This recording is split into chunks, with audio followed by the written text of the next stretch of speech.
Haven't seen you in a while. Good to see you again. Yeah, good to see you. I noticed when I walked in, you're looking like you're hitting the gym maybe a little bit there. Looking preteen. What are you? Yeah. Thank you. That's the word thick. You're saying thick? Yeah. That's the word. I weigh more than I've ever weighed.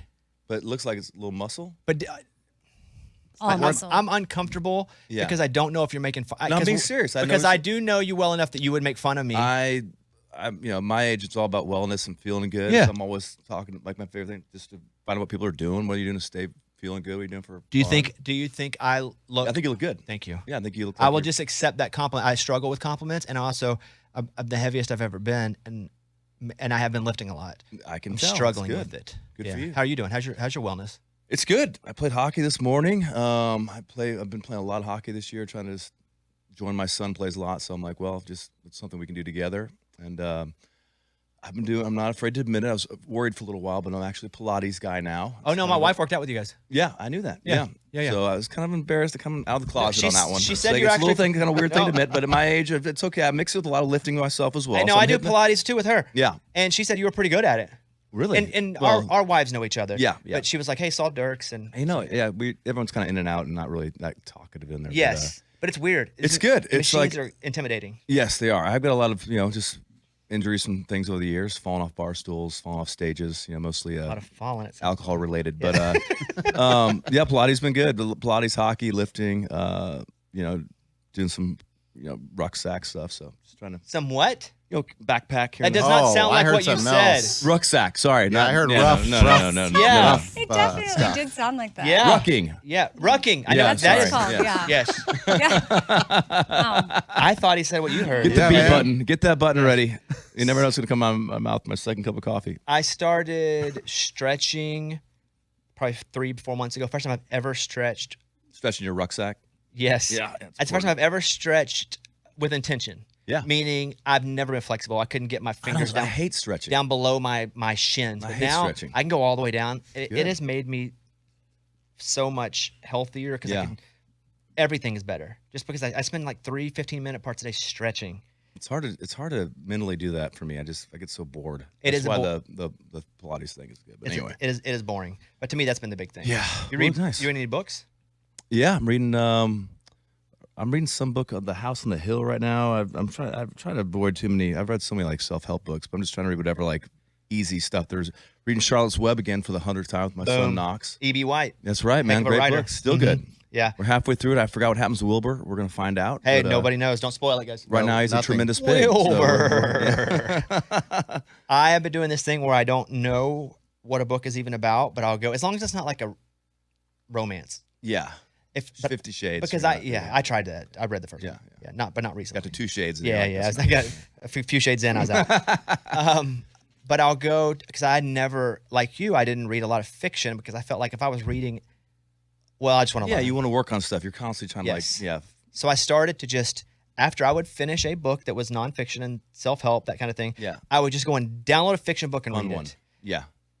Yes, without knowing anything Yeah. about it or good. I read the Chain Gang All-Stars. I haven't read that. Prison system where it's like a ultimate fighting, but they would make them fight each other, but it also teaches you about the prison system as you're reading It's this. a real book? Yeah, it's Oh, it's gosh. awesome. Yeah. So it's scary. fiction, but It's you're fiction, but you learning learn. about- Yeah, You learn, and then also it encourages you not to break the law. 'Cause Yeah. You really don't want to get involved Or in if the you do, prison. do you now know how to survive in prison?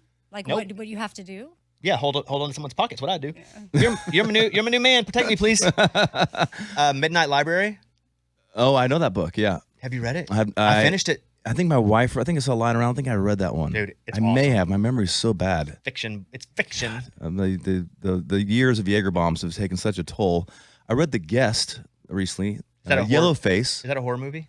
No, it's about a girl that's kind of just trying to find her way in upper in New York. Not horror. You You seem rel- you you seem like a relate guy to that would that? listen to a girl trying to make her way in upper. New Well, York. I didn't know I was getting into. My wife read it. She couldn't put it down. So I'm like, all right, I gotta check it out. So it was good. What do I read? The Power of Now. I've read that. Yeah, I read that. Eckhart Tolle, yeah, Yeah. good book. And New Beginnings. I've read that one too. Yeah. I bumped into him one time in LA, in a hotel in LA. My wife's a huge Eckhart Tolle fan, and here he comes, this little guy. He's got a little briefcase and a suit. I'm like, oh my God, it's him. Yeah, Eckhart. He's like very quiet and stuff. I'm like, hey, and I'm like, I was trying to be my wife. Like, this is him. I'm like, can I take a picture?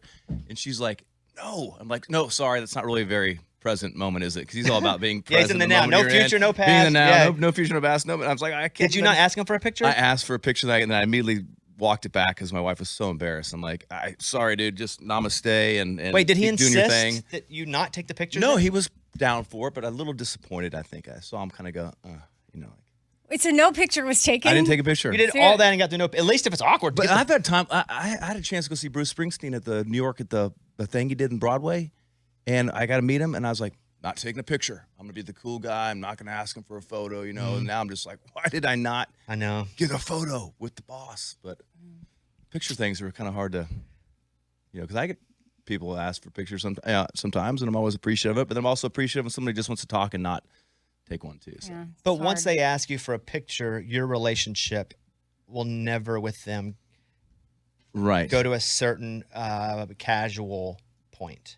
No, especially when they're like, I want to get one. My mom's a big fan. Then they're off my list. Or like my grandma's a big fan. boy, I'm like, dude, now we've got nothing. Just get away from me. Let's take the picture, and I don't want to talk to you ever again. What is? I'm just kidding. What They said their hurts- daughter's a big fan. I'm like, all right, let's Yeah, work you this. can just This say is you're important. a big fan. Yeah. What hurts my feelings at times is they'll come up and go, listen, I have no idea who you are, but my sister's a huge fan. Can I get a picture with you? You don't have to say you don't know who I am. Yeah. You can just say, can I get a picture? I'd be happy to, but you don't have to lead with, listen, I have no idea who you are, but just be like, can I get a picture?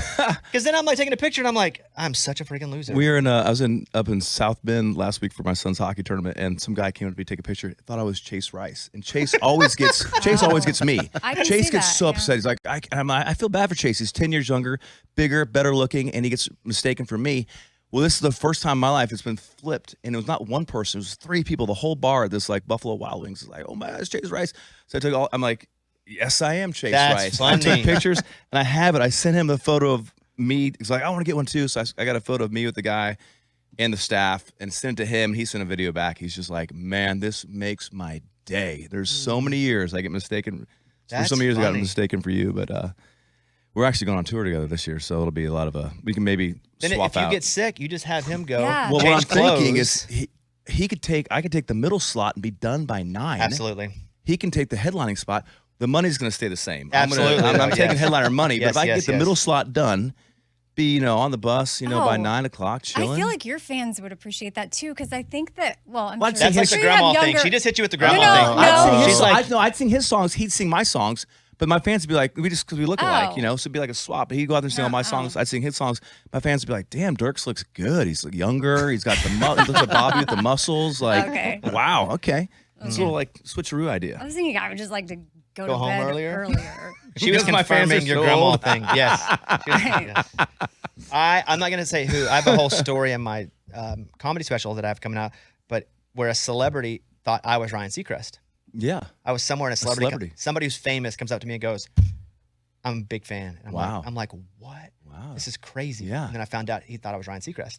Wow. And did you So play I act along? like Ryan Seacrest. No, You played along? I've had to do that a few times. Yeah. Once I had a driver from Idol drive me back to the radio station because I had to work, and he thought I was Ryan Seacrest because I was coming from Idol. And he was like, Ryan, I'm a huge fan. And so I felt the need to tip him big because Right. I didn't want a story to get back that Ryan was a bad tipper. Right. And so I gave to do like $200. Did you And then I told Ryan. Did you bill Ryan for it? No, but I was like, and he never gave me $200. I thought he would be like, here's $200. Yeah, here's 300 for being a I was great like, guy. dude, Yeah, I covered for the for trouble. you. Here's 300 a little extra for all He the was like, trouble. that's hilarious. I was like, what It about is, the money? but- Yeah. Yeah. No, I don't get. I've had a guy downtown. I was at Roberts one time, and he thought I was Blake Shelton, which is like that is such a bizarre. Like, you really don't watch a lot of TV, do you? Because definitely not Blake. You ever get everybody else taking a picture with you? I don't know who you are, but I'm just gonna get a picture with you. Absolutely. That I hate that that. hurts my feelings too. Yeah, you must be somebody. Let's take a picture. Anyone ever tell you look like Dierks Bentley? Occasionally. Or they come up to you and they go, because you're a very approachable and you live in real life. Like you'll go to a store. Like people could just see you out. You're not right. You're a very real person. I go to stores. So I mean this as a compliment, where people they may know it's you, but they don't want to bring it up and be like you're. They be like you look like somebody, and they want you to say it. Right. That's always awkward because sometimes when you do say it, they're like, no. Yeah, you And look you a feel- lot like you look a lot like Bobby Bones. Oh, really? Does I anyone get ever that tell you sometimes, you look like Bobby? I was like, yeah. You know who you look like? I always go DiCaprio, That's exactly what I would try next time. Yeah. Russell Crowe. Anyway, well, it's good to see you again, buddy. Thanks. Good to be here, man. We have a reason that you're actually here. Yeah. And we'll talk about a bunch of stuff, but I'm a massive Tom Petty fan. Yeah. I've got my wife on Tom Petty now. Yeah. She kind of missed that. Yeah. But I think I missed the first. I missed a lot of the early and even the Heartbreaker stuff. I listened to it later. But like Wildflowers, that record, but then I just consumed. Like probably my most listened to artist, that or John Mayer. Or it's amazing how you can stop making music right now and there's still so much stuff to discover. Like I got into the Beatles really late. It's like there's just so much stuff you can always dig through. And you did American Girl. American Girl. Yeah. Why that one? Dude, it's hard to pick one particular song. I'm a huge Petty fan too. I actually discovered Petty. This made like your wife. I kind of came in through a back door through. Actually, the first time I knew him growing up. Don't Come Around Here No More. The video. I was actually old enough to be at MTV. Like that was a big deal. Like MTV was and that video was so bizarre and weird. And who is Tom Petty? This guy is so cool. But really, his music, I became a big fan through bluegrass. The Del McCrae Band cut "Long, Long Road," and it was just a killer song. And it was a Tom Petty song. Wow, it kind of made me go back and like rediscover Tom Petty. This is like in the late '90s, and just kind of came in through that avenue, which is kind of a weird way to get there. But and Marty Stewart, he's got a great version of "Running Down a Dream." It's just there's a real connection between country music and Tom, and I've always been a huge fan. And this project came along, I jumped on this song, and it's just one that I can sing, I feel like, and got a chance to be part of this project, and kind of forgot about it. I put a lot of time into the track. I cut it with John Randall. We kind of want to make it a little bluegrassy to touch upon like the way I discovered Tom, which was kind of through bluegrass music, and loved the track, and kind of forgot about it. Then Scott and everyone over Big Machine came back and said they wanted to maybe make it a single, and I was like, wow, that's pretty cool. Stapleton's on there and George Strait and Dolly Parton. It's like, okay, why me? I'm not sure, but I appreciate it. But I think the track turned out really great. I actually went back and sang it a second time because I've listened to that song so many times, American Girl. It's been covered, and you listen to Tom sing it. But when you have to listen to it to actually sing it yourself for a record, you really dig into the vocal delivery. And I think the second verse of that song is maybe the best vocal delivery by like any artist ever. His voice is so. There's just so much like heartbreak in his voice, talking with the girl, and she's trying to get on with her life and move past this guy. And he already has kind of a breaky voice to begin with, but then just the angst and the sorrow in his voice, like it really took me back listening to it. And I was like, I need to go back there and try to like match this, not match it, but try to find that intensity. You divorced your wife for the song? I'm not a method actor. Oh, no, okay, I'm not a method singer, babe. I gotta, I'm gonna have to go out there and no. But I feel like I feel like my vocal matches what the guys were able to do on the track. It's just a bunch of great musicians playing on it. And we have a little bit of a bluegrassy vibe to it, mixed in with the rock guitars, and it just turned out great. And it's an honor that the Big Machine wanted to make it a single, and it works well for me. I'm getting ready to go back out on the road, and now I have another song to add to the arsenal. That's like a already hit. huge hit. You got 22 number ones though. But some number ones are bigger than others. It is. Some songs are number one, they don't really move the needle, and some are number ones. Some are number fives, and they're, Chesney's "She Thinks My Tractor's Sexy." I think that's like a top 20. But one of the biggest songs he still has. So this is nice. It's a gift for me. It really is. We've already been doing it in the live show, and it's like, boom. All right. Whenever a pandemic hit, I guess it's not you, but your friends that do the 90s country band. Yes, the Hot Country Nights. I always thought that was very unfortunate because they geared all the way up. Yeah. And then the pandemic hit. It was geared up. They, them, us, whatever. Sure. We did Jimmy Kimmel, which is amazing. We were going to do Jimmy Fallon, Good Morning America. The Hot Country Nights are going to be on a Good Morning America. It was all teed up, and then I think the universe was like, we can't handle this. This is too much. That's why the pandemic. This is going to ruin country music. We have to shut this down. What can we do? Pandemic. Boom. It's over. Do you still, when you go play shows, do you ever get a bit burnt out at the end of a tour? When does that hit, and how do you kind of readjust yourself so you have to remember why you're doing it and that it's still awesome? Yeah, you can get tired of great anything. Question. Yeah, absolutely. And I still love just walking on stage with the band and the guys. It's something about we ride in the same bus together. I've had the same bus for 20 years. It's just me and the guys of the band, no oversight. My band guys are my best friends. And honestly, the nights is a big part of it. At the end of every show, the nights come out. So it doesn't matter what we're doing. It could be a private show for somebody. I played for a bunch of like a Ferrari dealership thing the other day, and they're from Italy. It's like 6 people knew what we were doing. The other ones were kind of mess around in the back room. We're playing for ourselves, and the Knights are getting ready to come out and pull bananas out of their pants and do all this crazy stuff that we do. And it's like it's like, how much can you get away with at this point? But I love the tour. We put so much time into it. It's still fun being on stage, even with all the travel. So if that ever stopped, I would quit doing it. But it's just something about when I walk on stage, doesn't matter how tired I am or what my head is, there's just like an electricity that comes up through the stage. I'm just excited to be there, nervous, scared, everything. And it's still that way. So I'll keep doing it for as long as it still feels like that. But what about writing? Are you always, writing's hard. Do you have to set a time to write? Yeah, I just did a week of writing. Again, I walk in there, it's like the A-team. It's like all-star fantasy camp for writers. You're writing with Ashley Gorley and Luke Dick, and I wrote with Stephen Wilson Jr. this week, who I'm a huge fan of, and Jim Beavers and these guys. It's like, wow, this is unbelievable. I mean, I have to remind myself, like me 30 years ago would have been like, I can't believe I'm in this room. I'm writing with the best of the best. These guys are. So it's just a little bit of like, just power of now and being like grateful for the moment you're in and kind of reset your. My daughter one time, I was taking my daughter to school one time, and I was like, man, I got to write songs today. And she goes, you got to or you get to? She was like 8. And I was like, wow. So sometimes I think about when did the get to turn into the got to? And I have to like kind of reset myself, be like, hey, dude, freaking writing songs today with like John Randall and these guys. Like, just you're lucky to be here. So it's all just like resetting your the gratitude and everything everyone talks about and stuff. But writing is hard, especially with those guys, 'cause they're so good, and you're just trying to hang in there for dear life. It'd be like trying to, as a hockey player, go and play with Connor McDavid. It's the same thing. It'd be like you feel like an idiot. How do you feel with your son playing hockey? Are you like a crazy hockey dad or a healthy hockey dad? I'm a pretty bad parent when it comes to this stuff. I had to apologize to a few school coaches and even headmasters because one time my daughter was in a volleyball game over at Innsworth. She didn't go there, but she was playing a game there, and halfway through the game she hadn't been put in, and then like we're getting into the third quarter here, and like I don't know the volleyball, the periods, quarters, what it is, but third, whatever, she still wasn't in. I just got off the road. I'm wearing this big trucker hat, flip flops, a pair of like board shorts, and I'm just not ready to really be released back into the wild yet. But here I am, and I'm just like, my girls, I'm so protective, and I'm like, what the. So I get up out of the bleachers. I'm flip-flopping across the hardwood floors all the way over to their side where the bench is. And I'm like, is she gonna get in today? You confronted the coach. What? And the coach is like, well, you guys are a little late for the warm-ups. I'm like, she's not getting in? She's like, no. I'm like, let's go. And so I pull my daughter. Now she's screaming. I'm trying to protect my daughter, but she's screaming at me. And we're walking back in front of all the parents. The coach said something to me. I said something back to the coach.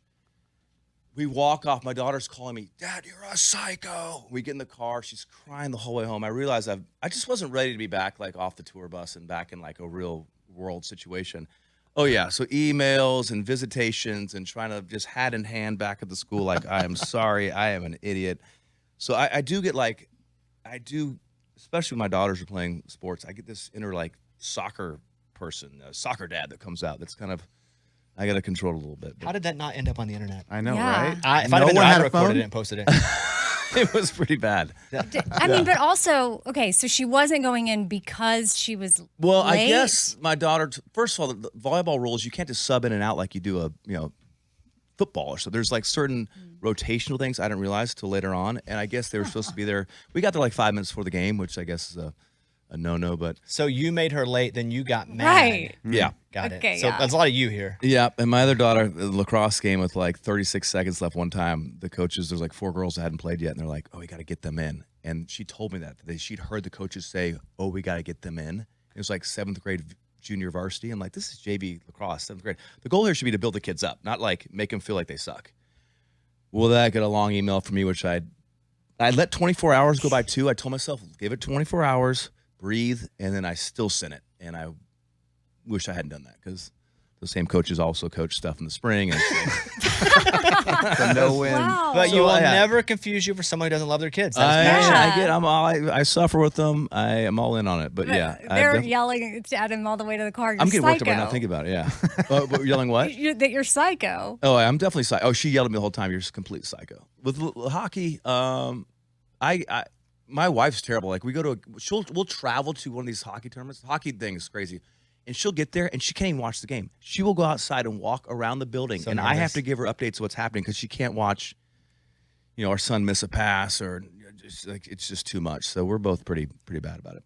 What you mean is you're both extremely loving parents. Yeah. Yeah, we are. We it's hard. Parenting's tough. I mean, I've done some hard things in my life, and all the sobriety and all sorts of stuff. And man, parenting's it's like to do it well. It's like it's a moving target. One day you're great at something, and the next day they're a day older, and it's like, oh, well, now I got to learn this skill.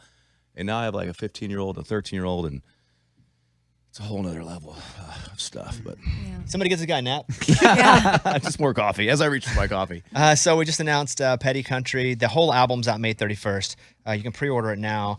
Dierks has the song that's out, American Girl, which we played and we're playing all morning long. You can see the Gravel and Gold tour kicking off June 7th in Fort Worth, but it runs all back half of the year. Get tickets there at Dierks.com. Yeah. And Chase Rice, Lee Bryce on some of those. Randy Rogers Band, Stephen Wilson Jr. is coming out. This guy Zach Top, who's like awesome. Yeah. Tracy Lawrence reborn. He's amazing. Traditional. Yeah, he's hardcore. Yeah.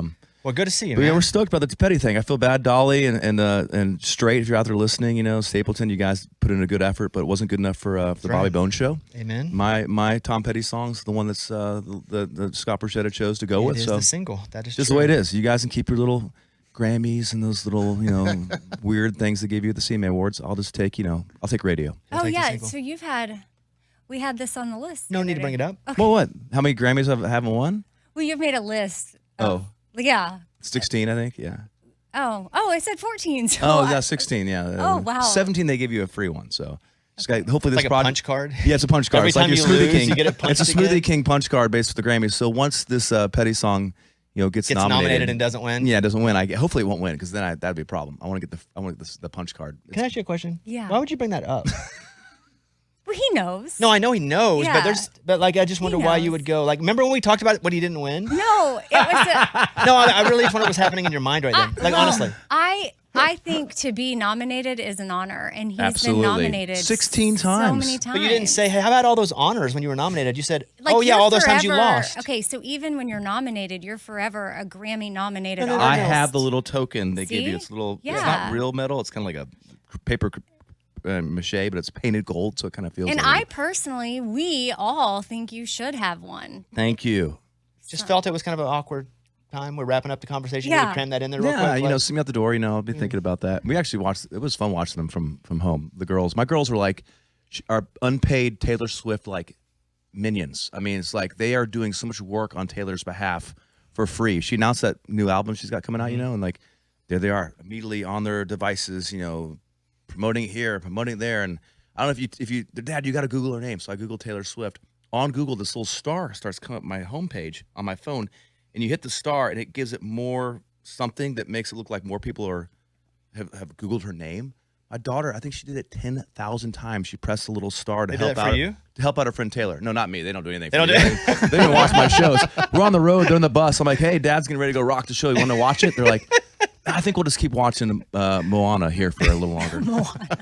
But no, they'll do anything for Taylor. So Funny. Well, Yeah. good to see you, buddy. You look good. Thanks. You sound good. I feel like you're Appreciate good. Your song's good. Yeah, thank you. I don't know anything else good, Amy. Say something good. Could you just freaking tell me me something? something. Yeah, no, good. we're so glad that you get to be here with us. Thank you. Yes. Thank you. Did you say I have to go be on the show? And your daughter said Yeah. you get to be on the show. I get This is always a get to. Thank you. Always a get to. All right, there he Always on the is. show, always Yeah. a get to. We Dierks get- Bentley, everybody. There Thank he you, is. everybody. Thanks, Dierks. Thank you. It's a Bobby Bone Show.